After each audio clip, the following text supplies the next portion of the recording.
Write down.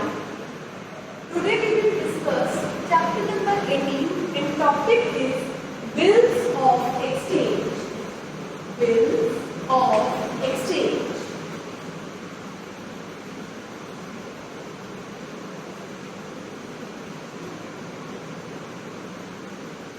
क्या है बेटा बिल्स ऑफ एक्सचेंज? सुनिए, जब हम गुड्स को क्रेडिट सेल करते हैं, लेट अस सपोज दो पर्सन है, एक का नाम है ए, एक का नाम है बी, ठीक है। जब ए क्रेडिट सेल कर रहा है गुड्स बी को, तो इस बात की क्या ऑथेंटिसिटी है कि बी ए का पैसा दे दे, है ना? तो इसके लिए क्या है, ए एक इंस्ट्रूमेंट बनाता है, एक डॉक्यूमेंट तैयार करता है और उसे बी से क्या करा देता है, साइन करा देता है और वो इंस्ट्रूमेंट अपने पास रख लेता है।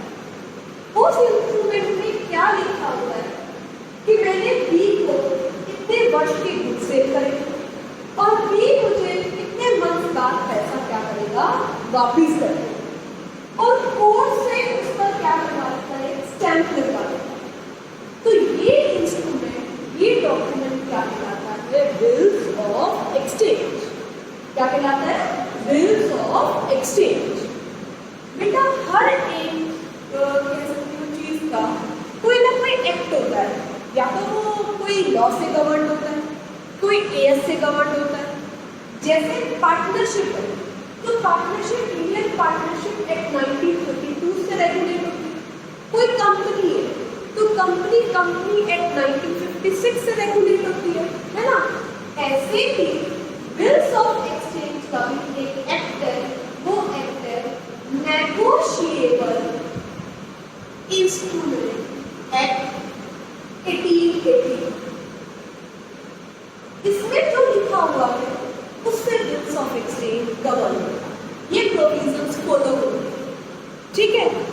तो इस पर्सन ने इसको एक इंस्ट्रूमेंट बनाकर दिया, वो इंस्ट्रूमेंट क्या नाम है, bills of exchange. Write down definition of bills of exchange.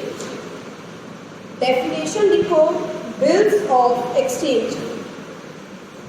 Bills of exchange, bills of exchange is an instrument in writing. Bills of exchange is an instrument in writing, comma, an unconditional order. इसमें कोई condition नहीं डली होनी चाहिए, 2 month बाद आपको मेरा पैसा देना है, कोई कंडीशन नहीं होगी कि अगर मेरे पास पैसा आ जाएगा तब दे दूंगा, अगर मेरी गुड्स सेल हो गए आगे तब दे दूंगा, कोई कंडीशन नहीं होगी, ठीक है। An unconditional order signed by the maker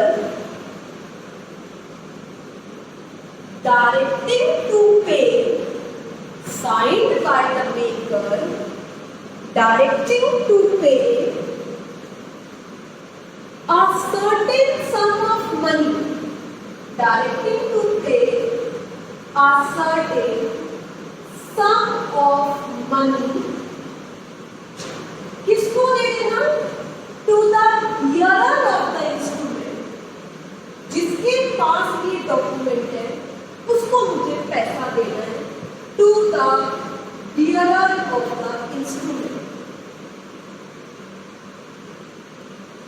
अब बेटा क्या हुआ, ए ने एक बिल बनाया, ए कौन है, सेलर।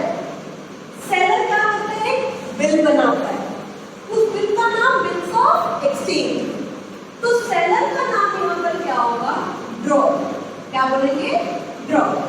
तो draw is the person who draws the bill and who is that person, he is seller. वो कौन है, सेलर। अब क्या किया, ए ने एक बिल बनाया, वो बिल बनाकर उसने बी को दे दी, बी ने उस पर साइन करे, बिल को एक्सेप्ट किया, बी ने बिल को एक्सेप्ट किया, तो जो बिल एक्सेप्ट करता है उसे बोलते हैं ड्रॉइंग। क्या बोलते हैं? Drawer. The person who accepts the bill or give his acceptance to pay that certain amount, कि मैं पैसा दूंगा ये, वो कौन है? ड्रॉवर. ड्रॉवर कौन? जो बिल बनाता है. सेलर. ड्रॉइंग कौन? जो बिल एक्सेप्ट करता है. अब इसने ये बिल पर अपने साइन कर, साइन कर वो बिल ए को दे दिया. ए ने अपने पास रख लिया. ए ने वो बिल जब उसकी ड्यू डेट आई, ड्यू डेट का मतलब 2 महीने बाद, 3 महीने बाद, जब उसकी डेट आएगी, ए वो पैसा किसको दे देगा? बी वो पैसा किसको देगा? ए को. ए डॉक्यूमेंट लेकर जाएगा कि आपने कहा था 2 महीने बाद मैं आपको ये पैसा दूंगा, अब मेरा पैसा क्या करो? पे. ऑलराइट. तो क्या होगा? सबसे पहले ए ने बी को क्या किए? खुद से. ठीक है. और कैसे सेव करी? क्रेडिट. ए ने क्या बनाया? एक बिल. ये क्या है साथ में? बिल. इस बिल का नाम क्या है? Bills of exchange. ये बिल मैं किसके पास लगा रही हूँ? बी के पास.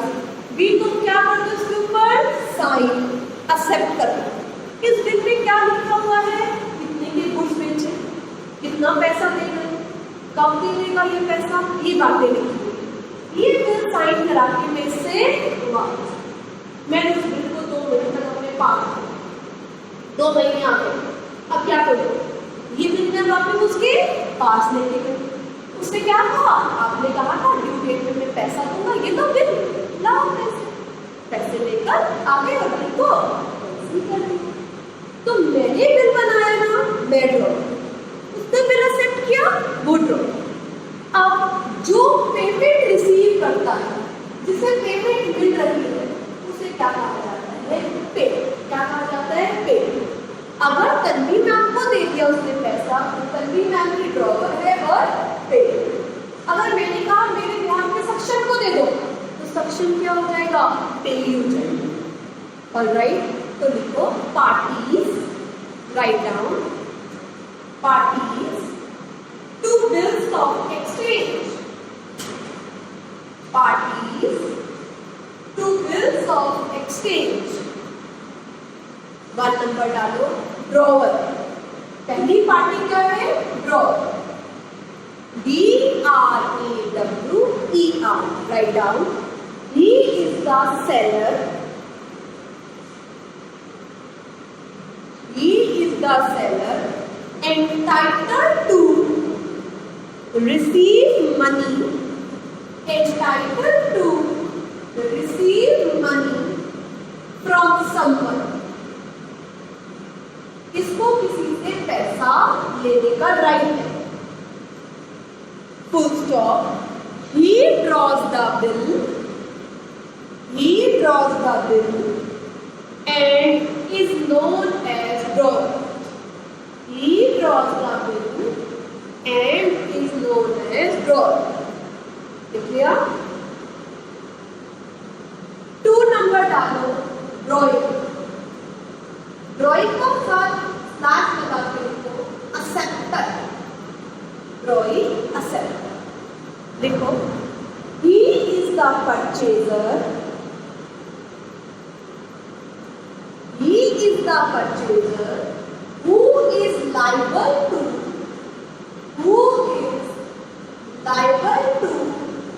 pay the amount. जिसे amount pay करना.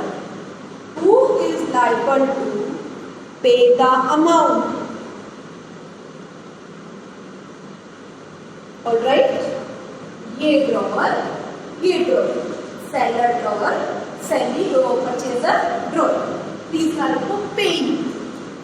3rd नंबर लिखो paying. The person to whom the payment is to be made. The person to whom the payment is to be made. The person to whom the payment is to be made. जिसको payment करनी है वो कौन है? पे. Generally drawer ही क्या होता है? पे.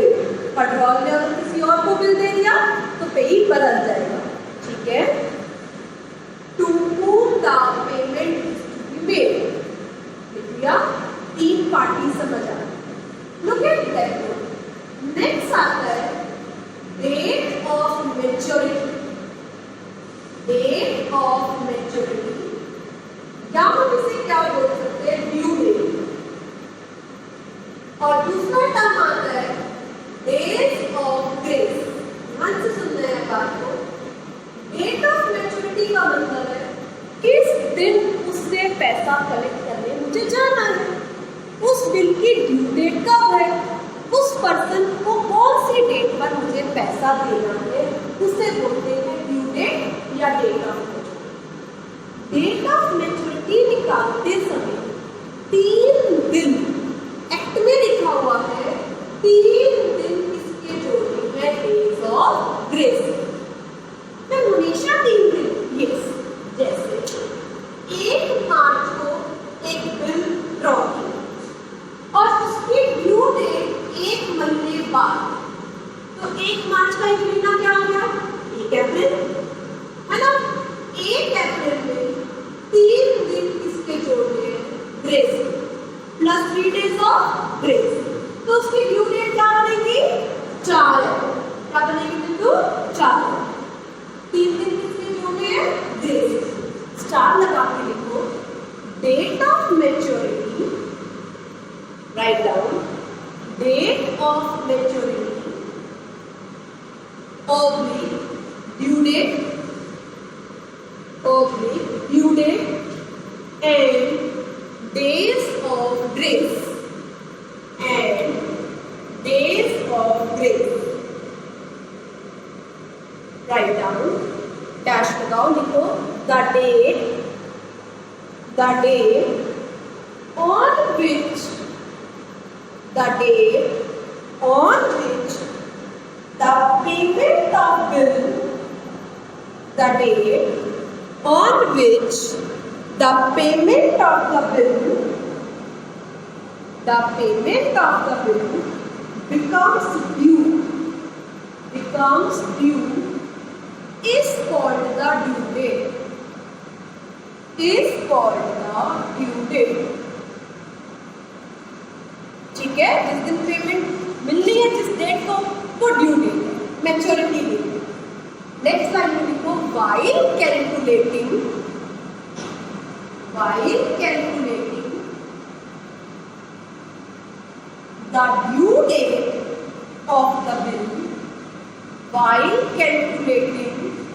the due date of the bill, comma, it is compulsory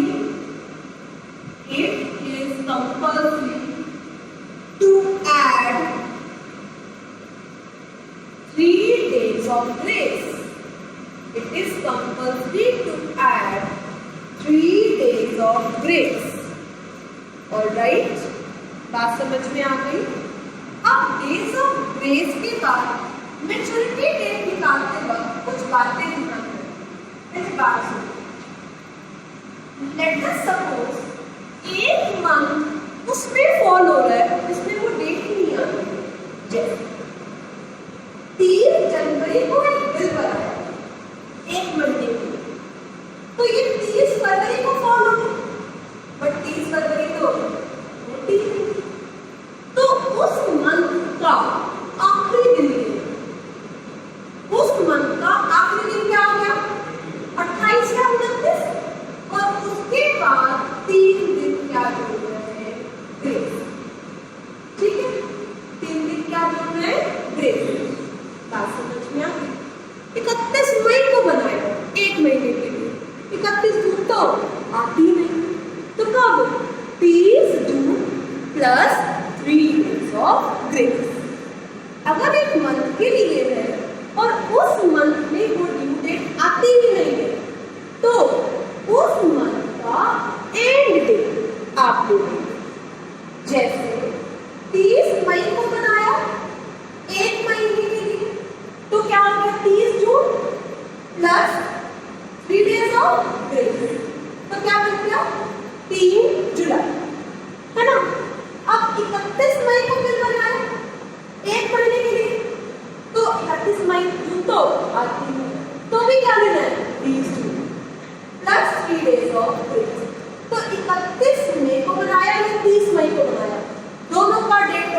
maturity क्या होगी?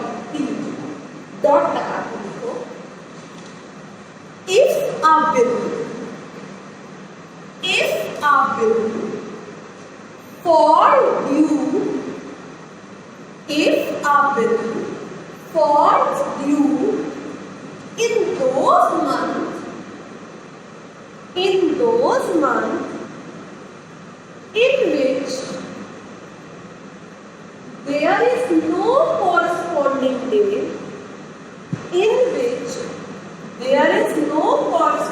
date, that is 29, 30, 31, ऐसी डेट इस मंथ में है ही नहीं।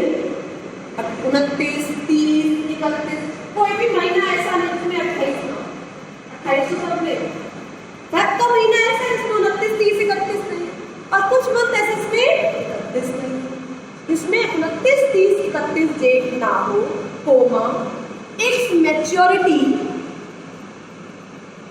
will be the last date of such month। क्या मान लेना? लास्ट डेट इसमें 31 जून आती नहीं। देखो it's maturity date will be last date of such month. ठीक है, पक्का? 31 दिसंबर को एक बिल बना 2 महीने के लिए, 31 जनवरी और 31 आती लिखिया नहीं मानते हैं, तो क्या हो गया? 28 में प्लस 3 डेज ऑफ ग्रेस, तो क्या बन जाएगा? 3rd month. ठीक है, अब चाहे ये 30 को बनाओ चाहे ये 31 को बनाओ, इसकी डेट क्या आएगी? 3। अगली डॉट लगाओ। Bills drawn on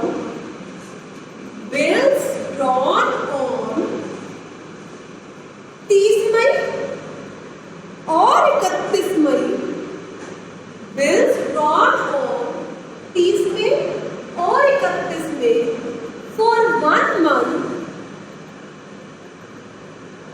will become due on 3rd जुलाई। 30 मई को बनाओ, 31 मई को बनाओ, for 1 month will due on 3 जुलाई, है ना? दोनों क्या होगा? 3 जुलाई। अब क्या, जिस दिन ड्यू डेट आई उस दिन छुट्टी पड़ती है, संडे है, 2 अक्टूबर है, 15 अगस्त है, 26 जनवरी है, पता है ना?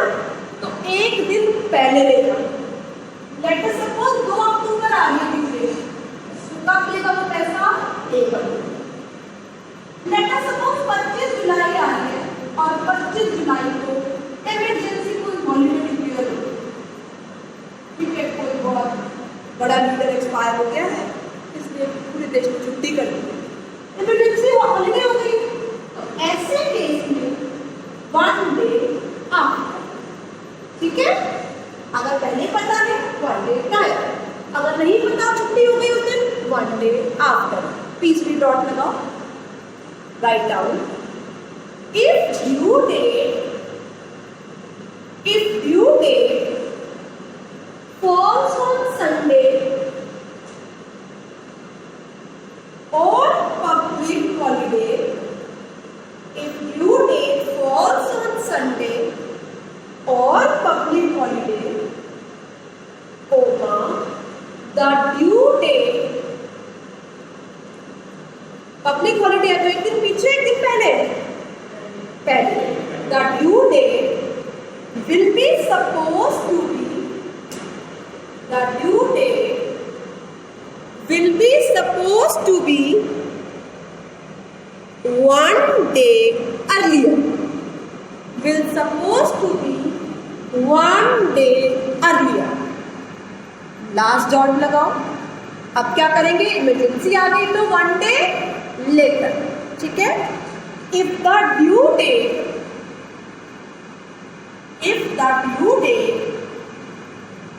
has been declared as emergency holiday,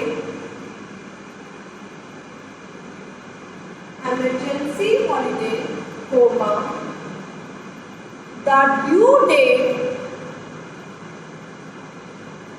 will be supposed to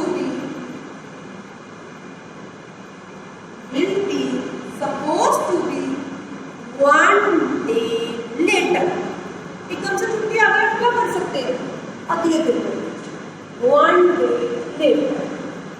आगे बात समझ में। तो अब हम ड्यू डेट निकालने का क्वेश्चन करें। Right down question number 1। Drawer कौन होता है, जो बिल ड्रॉ करता है, सेलर। ड्रॉइंग जो एक्सेप्ट करता है, purchaser.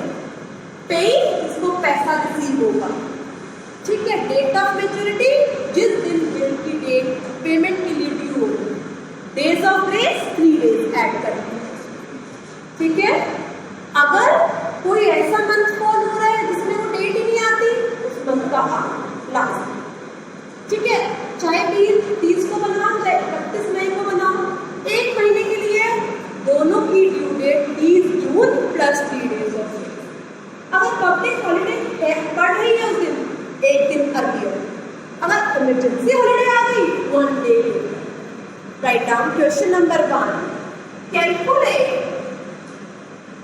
Due date, calculate due date of the bill.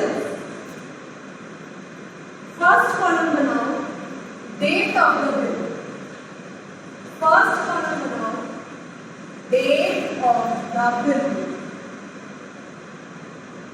Second column बनाओ ईयर, कितने समय के लिए बिल बनाया। थर्ड कॉलम बनाओ due date, due date 1 number डालो। 1 जनवरी 2017 2 months। 1 जनवरी 2017 2 months। 1 Feb 1 March 10 days of grace. तो क्या बन गया 4 March 2017। 2 नंबर डालो। 28 जनवरी 2017 1 मंथ। 28 जनवरी 1 मंथ 28 फरवरी 2017 लीप ईयर नहीं होता। 28 फेब के बाद 3 days of grace, 1 March 2 March 3 March. Right now 3 मार्च 17 आ रहा है बेटा समझ में। 3 नंबर डालो। ऐसे पढ़ने में ज्यादा मजा आता है इसलिए आ रहा है। अगर आप थोड़ी सिक्योरिटी के साथ आओगे ना, कोई भी प्रॉब्लम नहीं आएगी। थोड़ी सेफ्टी तो आपको 3 नंबर डालो। 30 जनवरी 2017 1 मंथ। 30 जनवरी 17 1 मंथ क्या हो गया 30 फेब तो आता ही नहीं, तो अभी 17 लीप ईयर भी नहीं है। 28 फेब 28 फेब के बाद 1 2 3 इसका भी क्या 3 मार्च। बेटा दोनों का ड्यू डेट देखो सेम है, क्यों? क्योंकि वो डेट इस मंथ में ऑलरेडी 4 नंबर डालो। 30 अप्रैल 2017 2 months। 30 अप्रैल 17 2 months। 30 अप्रैल के बाद 30 मई 30 जून 10 डेज ऑफ ग्रेस। 1 जुलाई 2 जुलाई 3 जुलाई देखो 3 जुलाई। 5th करो 30 अप्रैल 2017 3 months। 30 अप्रैल 17 3 months। मई जून जुलाई।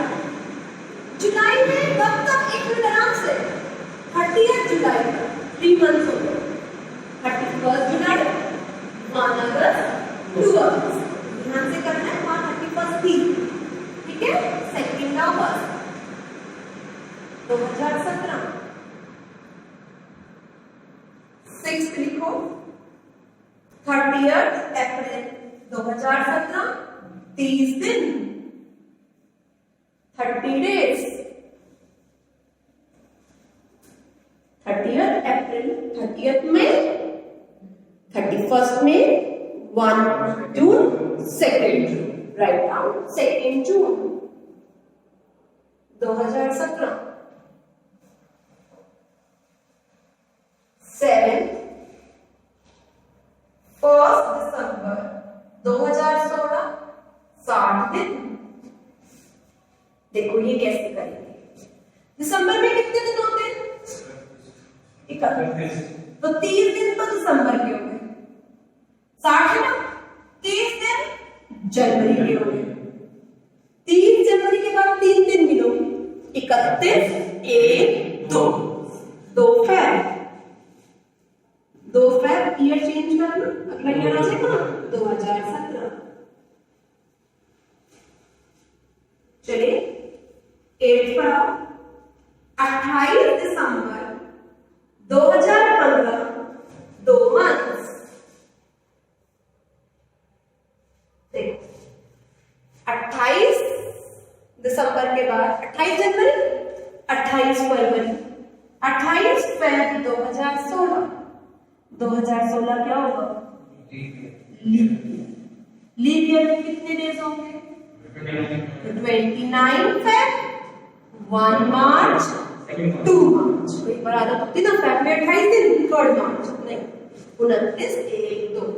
राइट डाउन 2 मार्च 2016। आया अच्छे से? तो एक क्वेश्चन मैं आपको करने के लिए दे रही हूँ, इकट्ठे डिस्कस करेंगे। राइट डाउन, फिर से ऐसा बनाओ।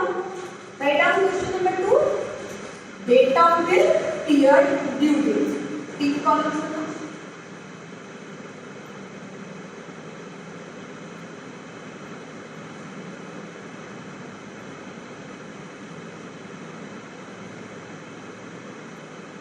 चलिए स्टार्ट कीजिए। पहले सारे लिख लीजिए, फिर इकट्ठे करना। 23 नवंबर 2016, 2 महीने। 27 नवंबर 2015, 3 महीने। 29 मई 2016, 4 महीने। 23 मई 16, 60 दिन।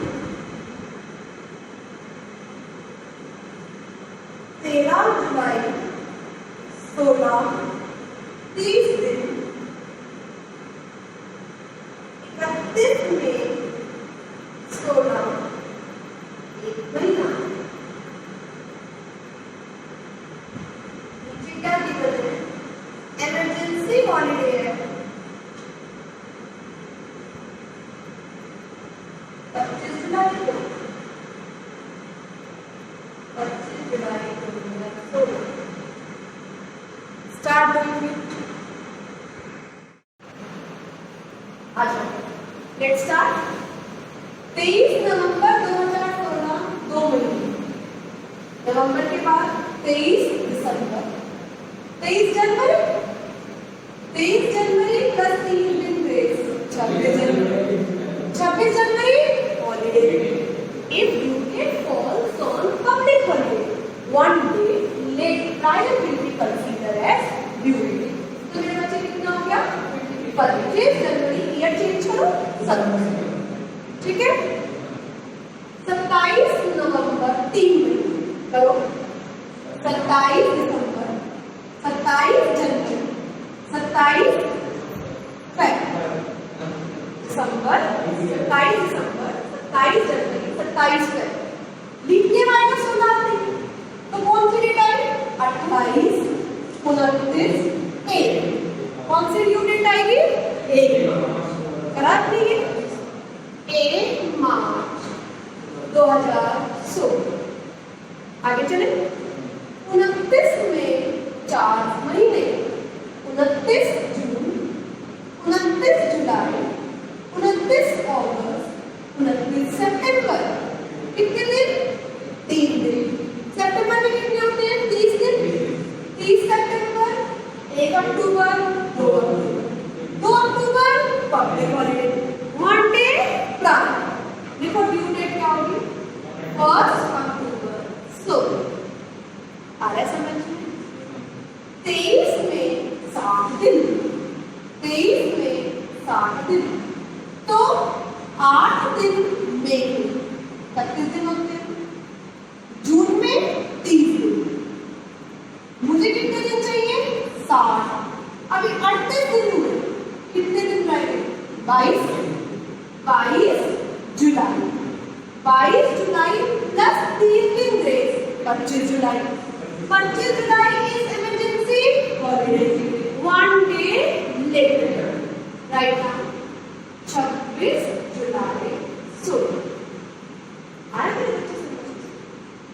13 जुलाई 30 दिन, 18 दिन जुलाई के बचे, 31 होती है ना, और 12 दिन अगस्त के, 12 अगस्त प्लस 3 दिन ग्रेस, 15 अगस्त।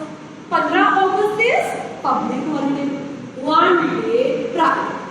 चेक करो, 14 अगस्त 2016। लास्ट 31 में 1 महीना, 31 जून जो कि होती नहीं है, 30 जून प्लस 3 दिन ग्रेस, जुलाई, 1 जुलाई, 2 जुलाई, 3। राइट नाउ 3 जुलाई 16। क्या ड्यू डेट निकालना है आगे? तो पहली बात, आज हो जाते प्रैक्टिकल क्वेश्चन 1 2 ड्यू डेट के लिए तो ड्यू डेट करें। अब हम केसेस शुरू करते हैं। इसमें नंबर ऑफ केसेस है। जैसे मैं एक एग्जांपल देती हूँ, आपने अपने पास ही बिल रखा, ड्यू डेट पर पहुंच गए, बिल का पैसा लिया। हो सकता है वो बिल आपने बैंक को देकर बैंक से डिस्काउंट करा लिया, हो सकता है वो बिल आपने किसी और को एंडोर्स कर दिया हो सकता है वो बिल डिसऑनर हो गया, उसने पैसा देने से मना कर दिया। ऐसे हमारे पास नंबर ऑफ केसेस है। तो आज हम फर्स्ट केस क्या कर रहे हैं? ड्यू डेट आई, मैं बी भाई साहब के पास गई और बी भाई साहब ने चुपचाप मुझे पैसे दे दिए, कोई डिफॉल्ट नहीं है और वो बिल किसी को दिया नहीं है, मेरे पास है। Simple case. Write down case 1। Case 1,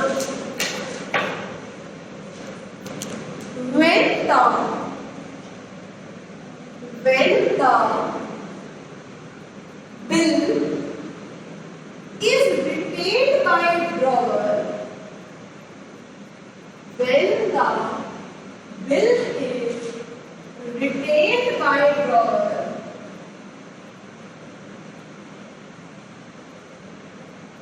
in his possession,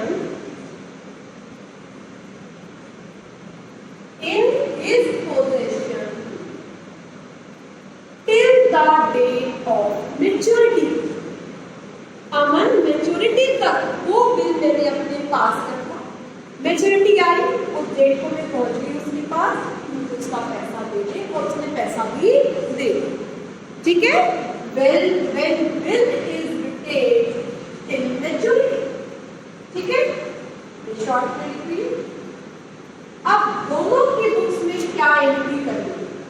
मैं पूरे चैप्टर में ए और बी मान के चलूंगी। ए ड्रॉवर है, सेल कर रहा है गुड्स को, बिल बना रहा है। बी ड्रॉवी है, गुड्स को परचेज कर रहा है, बिल को एक्सेप्ट कर रहा है। तो क्या एंट्री करेगा ए और बी?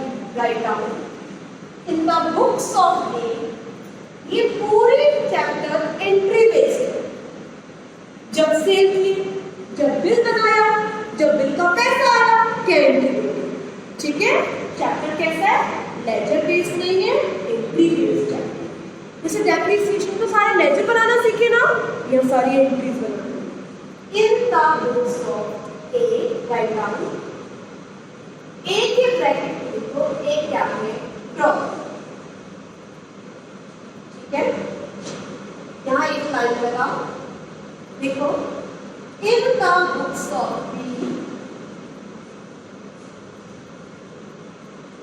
ब्रैकेट में देखो बी क्या है, ड्रॉ। लेजर का फॉर्मेट तो जनरल का फॉर्मेट में क्या है तो सबको आता है ना, गेज, particulars, ledger folio, debit, credit.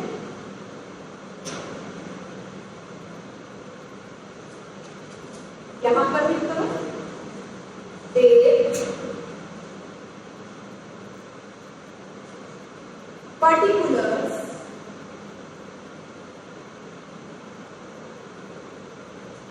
Laser folio, debit, credit, debit, credit. यही होता है ना जनरल का फॉर्मेट। सबसे पहले क्या हुआ था, यस मैंने गुड्स सोल्ड किए थे किसको, वाई। यहाँ वहां जगह है तो वहां लिखूंगी तो उसका ही जगह है, तो देखो कहीं मैनेज हो जाए। when A sold goods to B, सबसे पहले मैंने गुड्स सेल किए थे ना, when A sold goods to B, करो एंट्री। क्या एंट्री हो जाएगी,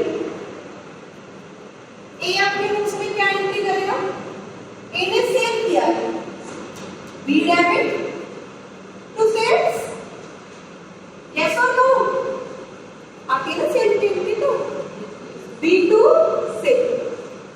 इसके लिए वही चीज क्या होगी, परचेज। ये क्या एंट्री करेगा, right now purchases account debit, किससे, ए से।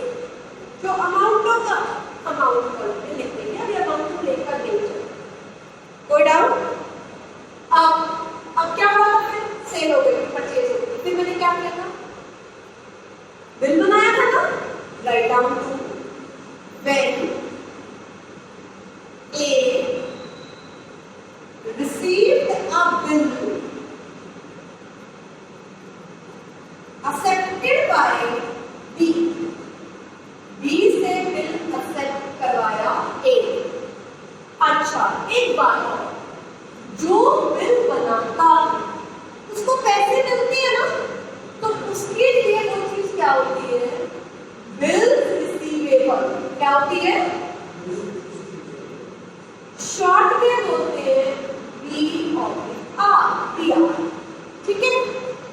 ऐसे ही जो बिल एक्सेप्ट करता है उसके लिए क्या चीज होती है, बोलो, bills paid, bills paid, short में क्या लिखते हैं, बी। नाम से क्लियर है, इसको पैसा रिसीव करना है इसलिए रिसीवेबल, इसको पे करना है इसलिए पे। अब ए ने एक बिल बनाया, बी से एक्सेप्ट कराकर रख दिया, तो ए के लिए क्या है, वो बी आर। ए को पैसा मिल रहा है, बी आर है, तो असेट है इसका, डेबिट, राइट डाउन। कैलकुलेट करेगा ये, B R debit, B R account debit, किससे एक्सेप्ट करवाया, बी से, B R to B. B R को क्यों डेबिट किया, ये असेट रिसीव होगा, बी का डेबिट था, बी की जगह क्या आ गया, बी आ गया, बी को वापस क्रेडिट किया। ऑलराइट, ये क्या एंट्री करेगा, ए क्रेडिट हो रहा है, ए को क्या कर दे, डेबिट, और यहाँ पर बी आर की जगह क्या वर्ड लिखे, B, bills paid, B R to B, A to B, yes B. आ गया समझ में। अब ड्यू डेट आ गई, ड्यू डेट पर पैसा आ गया, करो entry, amount receive from B on date, due date पर पैसा रिसीव हो गया। हम जनरली एंट्री बैंक से कर देते हैं, ठीक है। पैसा आया, बैंक अकाउंट डेबिट या डेबिट का रिसीवर, एक ही बात इसमें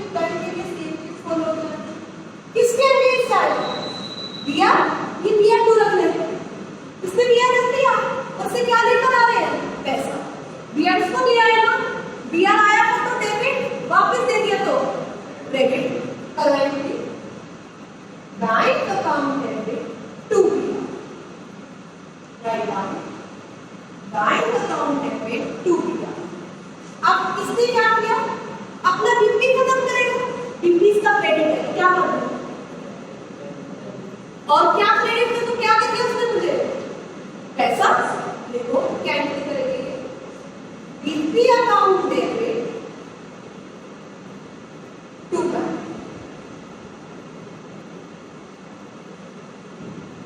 अगर देखो ना सारी एंट्री क्रॉस होकर क्या आएगी, एक बार आपको करना था बी PR बैंक टू से, ऐसा तो आ गया सेल की कर उसमें, पर थोड़े टाइम पे एक ही एंट्री रह गई क्या, B2 से, है ना। यहाँ देखो एक एंट्री क्या परचेज क्यों करने की करनी है, कैसी बता, है ना। शुरू करें, लर्न करें, स्टार्ट। सबसे पहले ए ने गुड्स ये बी को क्या एंट्री होगी, क्या एंट्री होगी, मतलब A2 से ये क्या करेगा, परचेजेस टू A, BR बनाया BR टू A, और ये B2 B, पैसा आ गया बैंक टू BR, ये क्या कर दिया BP टू बैंक। आया समझ। तो आज का होमवर्क क्या है, ड्यू डेट के 2 क्वेश्चन है, 2 और 3 की एंट्री करो। पहली स्टेज की एंट्री, फिर PR बनाने की एंट्री, और फिर ड्यू डेट पर पैसा रिसीव करने। Got it? Okay, bye bye बच्चों।